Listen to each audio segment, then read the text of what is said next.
रुक जाइए, इस वीडियो को ऊपर मत करिए, ऐसी वीडियो बहुत मुश्किल से मिलती है। वीडियो को लाइक शेयर जरूर कर दीजिएगा। देखिए वीडियो को। बाढ़ वाला माल निकाला जाए उसका और बांट दिया जाए फितरे में। पहले अगर मानो कपड़े का काम करो, सारा सब जो डेड आइटम है चलो फटाफट बाहर लेकर के आओ, पहले उसको बांटो। ये ज़कात थोड़ी भीख हुई है, हिस्सेदारी तुमने नहीं दी है उसे, तुमने निकाला और खत्म। जैसे हम लोग करते हैं, हिंदू लोग करते हैं। जैसे ही आप जाकर किसी दुकानदार से कहिए कि साड़ी खरीदनी हो, मंदिर में चढ़ाना है, तो सबसे सड़ी हुई 150 वाली 175 रुपये साड़ी निकाल के देगा। उसको पता है कि आप यही वाली खरीदनी है। 500 की निकाल कर, अरे कहे ना मंदिर में चढ़ाना है। ये मिली जुली संस्कृति, गंगा जमनी तहजीब ये ऐसी है।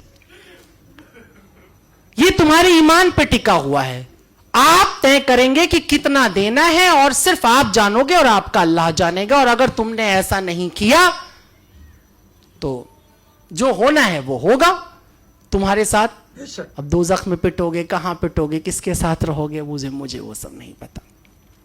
तो पैगंबर साहब ने 3 चीजें सिखाई: ईमानदार होना, मोहब्बत करने वाला, और कैसा भक्त, पूरी दुनिया से, पूरी कायनात से मोहब्बत करने वाला वो। और तीसरी जो मैं बात बता रहा हूं, इज्जत करने वाला। औरत एक मैंने इस्तेमाल किया है, लेकिन औरत वैसे गलत लफ्ज है, मैं कह रहा हूं खवातीन कहना चाहिए। हम लोग आमतौर पे औरत कहते हैं, ये ठीक नहीं है, उर्दू के हिसाब से सही लफ्ज नहीं है। खैर, महिलाओं की इज्जत, लेकिन महिलाओं से मसला नहीं था, सबकी इज्जत। जैसा गुलाम के बारे में जिक्र किया, गुलाम को उन्होंने कहा, रंग भेद को रोका उन्होंने, छोटे बड़े के बीच में सबकी दूरियां खत्म करने की कोशिश की। ये जिंदगी भर उन्होंने किया। और पैगंबर साहब के जाने के बाद भी मुझे लगता है काफी बरसों तक ये सब चलता रहा। लेकिन वक्त जैसे से गुजरता है, आईने पे धूल चलती चली आती है, वैसा ही कुछ है। और मुझे लगता है कि ये एक ऐसा समय आ गया है, एक ऐसा दौर आ गया है, जहां हम जिस भी मजहब में हैं, जहां भी हैं, वहां से हम खड़े होकर के अपने आसपास के दूसरे मजहबों को देखें और उनकी जो बेहतरीन बातें हैं, जो अच्छी बातें, उन्हें हम सीखें और अपनी ज़िंदगी में उतारें। क्योंकि तुम कहीं से भी अपना रास्ता शुरू करोगे, अंत एक ही जगह होना है। मैं 2 बातें करूँगा ख़त्म करने से पहले। एक खलील जिब्रान की एक छोटी सी कहानी सुनाना चाहता हूँ ख़त्म करते हुए, कि 2 नदियां लहराती हुई संगम पर आकर के मिली। एक नदी मैली कुचैली थी, एक बड़ी चमचमाती हुई। मैली कुचैली से चमचमाती ने पूछा कि तुम्हारा ये हाल, तुम्हारी ये दुर्दशा कैसे हो गई? उसने कहा, मैं गलत रास्ते पे चली थी। मैं एक ऐसे रास्ते पे चली थी जिसमें कीचड़ ही कीचड़ था, गंदगी ही गंदगी थी। जो लोग भी मिलते थे बड़े बदकार थे, बड़े बुरे लोग थे। वो मुझ में कूड़ा कचरा फेंका करते थे, जैसे फिलहाल गंगा में हो रहा है, फेंका करते थे। मैं बिल्कुल मैली हो गई, कुचैली हो गई, खत्म हो गई। बहन, मेरी तो जिंदगी तबाह हो गई, मैं गलत रास्ते पे चढ़ पड़ी। तुम इतनी चमक रही हो, तुमने क्या किया? उसने कहा, मैं तो सही रास्ते पे चली थी, मैंने सही रास्ता चुना था। देखो मैं कैसी चमचमा रही हूँ, मेरे अंदर फूल खिलते हैं, फूल गिरते थे। सुंदर पहाड़ियों से जड़ी बूटी लेकर के मैं स्वस्थ तंदुरुस्त चल रही थी।